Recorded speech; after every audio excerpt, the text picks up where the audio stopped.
Bom dia a todos, que a paz de nosso Senhor e Salvador Jesus Cristo esteja contigo, meu irmão e minha irmã. A mensagem de hoje tem como tema perdão. Uma das primeiras coisas que nos motiva a perdoar é o fato de que Deus nos diz para fazer isso, ainda que não venhamos a entender o motivo.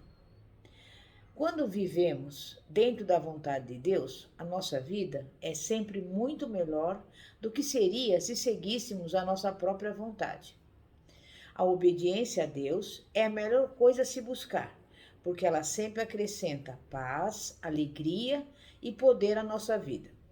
Se não obedecermos a Deus, ficaremos com a consciência pesada, o que nem sempre o que sempre nos enfraquece e perdemos a nossa alegria e paz.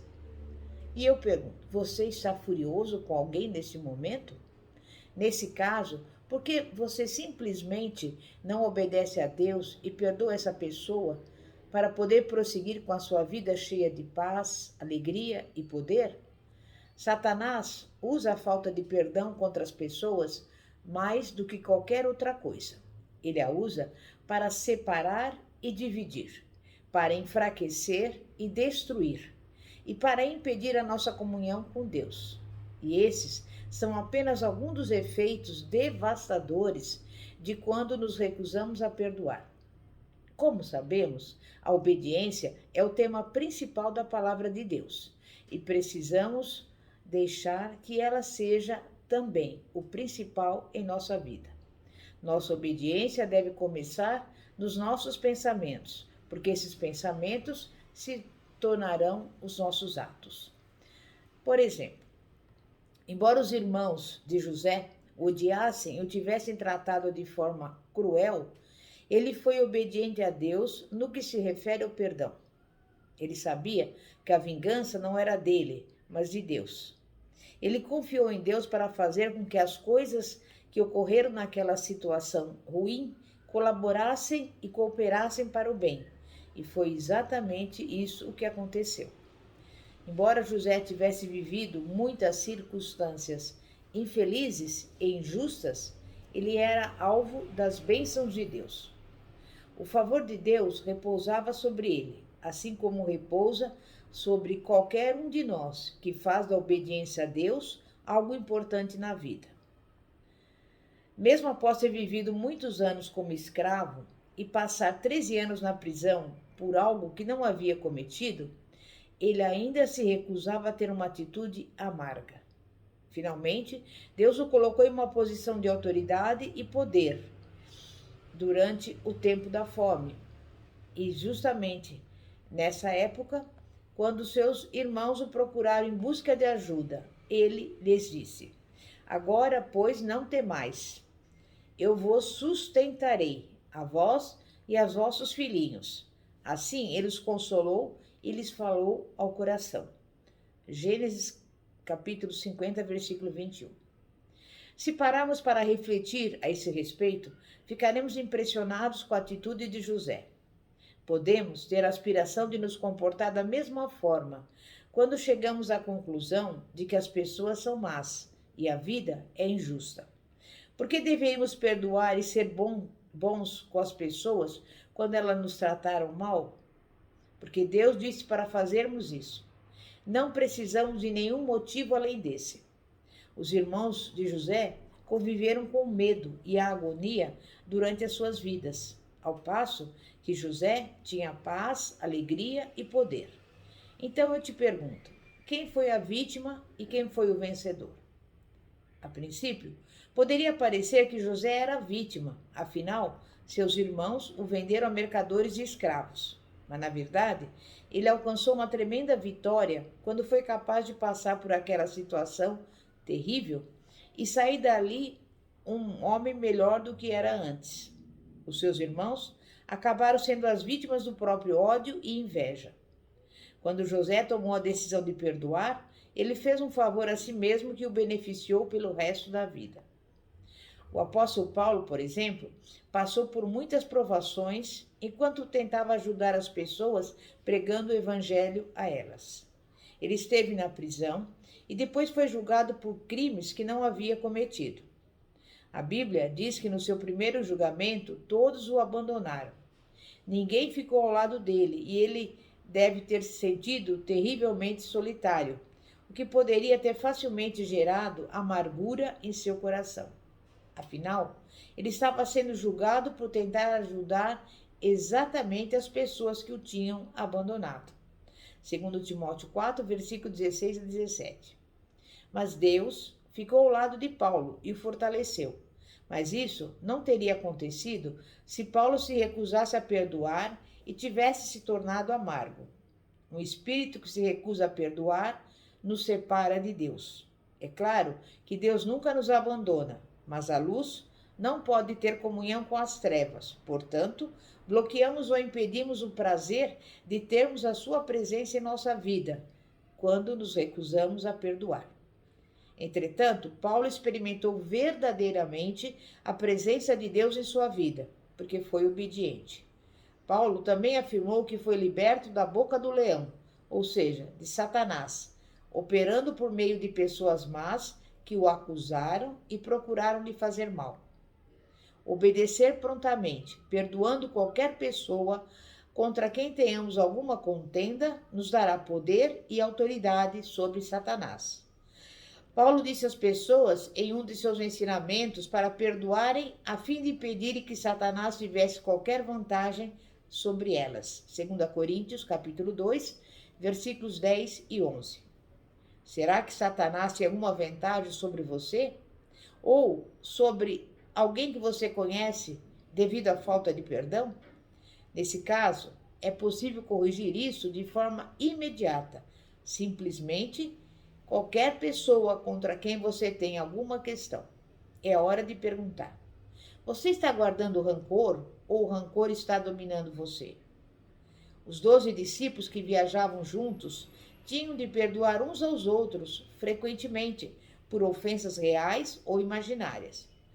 Quando passamos muito tempo com as mesmas pessoas, elas podem nos deixar irritados e imaginamos que elas estão deliberadamente tentando nos irritar. Na verdade, elas estão apenas sendo elas mesmas. O problema é que nós simplesmente já esgotamos a nossa paciência com elas. Imagino o quanto deve ter sido difícil para os 12 discípulos que durante mais de 3 anos passaram a maior parte do tempo juntos. Eles tinham personalidades diferentes e tiveram de aprender a conviver, assim como nós precisamos aprender a nos relacionarmos com as pessoas. Pedro chegou até mesmo a perguntar para Jesus quantas vezes ele tinha de perdoar a mesma pessoa pelo mesmo motivo. Mateus 18, 21. E Jesus disse, 70 vezes 7. Aqueles homens não eram diferentes de nós. Eles eram seres humanos comuns, aprendendo a obedecer a Deus e tinham os mesmos pensamentos e sentimentos que temos, quando o assunto é fazer a vontade de Deus. Eles experimentaram rebelião, teimosia e a mesma resistência carnal que qualquer outra pessoa e precisavam trabalhar juntamente com Jesus para vencê-las. Não se desespere se você tem dificuldade na área do perdão.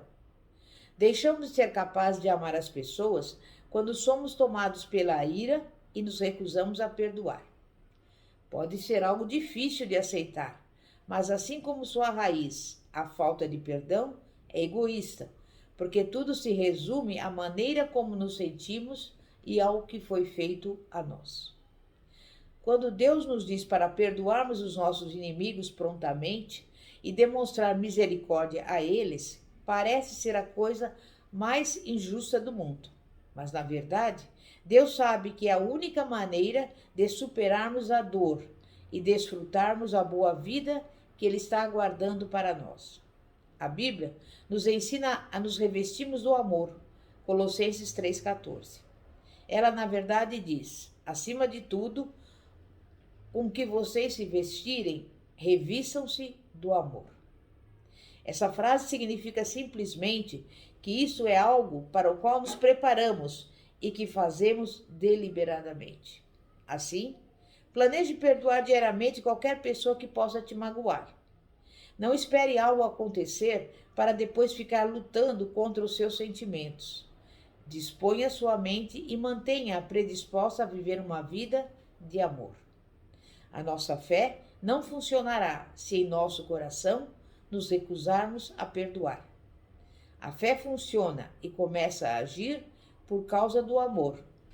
A fé não tem energia fluindo através dela. Ela não tem poder para agir quando falta o amor.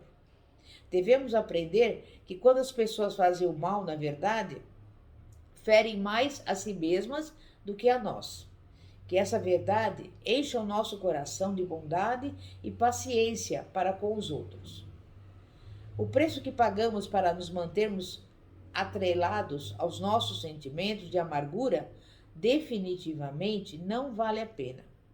A falta de perdão tem de fato efeitos devastadores. Portanto, faça um favor a si mesmo, perdoe. Então, como eu posso perdoar alguém? O primeiro passo para perdoar os nossos inimigos deve ser desejar isso ardentemente.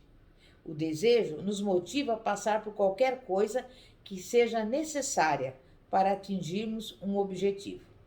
Depois de ter o desejo de perdoar, você precisa se decidir a fazê-lo. A decisão não pode ser fundamentada nas emoções, mas deve ser o que se costuma chamar de decisão consciente. E esse tipo de decisão não muda quando os sentimentos mudam. Ela é uma decisão firme, que torna você alguém determinado a fazer do perdão um estilo de vida. Não significa que você nunca terá dificuldades para perdoar as pessoas. Deus nos instrui em sua palavra sobre a maneira como devemos viver, mas Ele nunca chegará a obrigar você a fazer o que Ele diz. Ele deixa a escolha para cada um de nós. Todas as vezes que obedecemos a Deus, estamos fazendo um favor a nós mesmos, porque tudo o que Ele diz para fazer é em nosso benefício. O próximo passo do processo para perdoar outras pessoas é depender do Espírito Santo para ajudá-lo a fazer aquilo que você se propõe ao tomar uma decisão consciente. Mesmo que sejamos nos esforçando muito para fazer a vontade de Deus, ainda precisamos depender dele para sermos bem-sucedidos. A Bíblia diz em Zacarias 4:6 que vencemos as nossas batalhas não pela nossa força, não pelo nosso poder, mas pelo Espírito de Deus. Deus nos dá graça, que é o seu poder, para fazer o que precisa ser feito.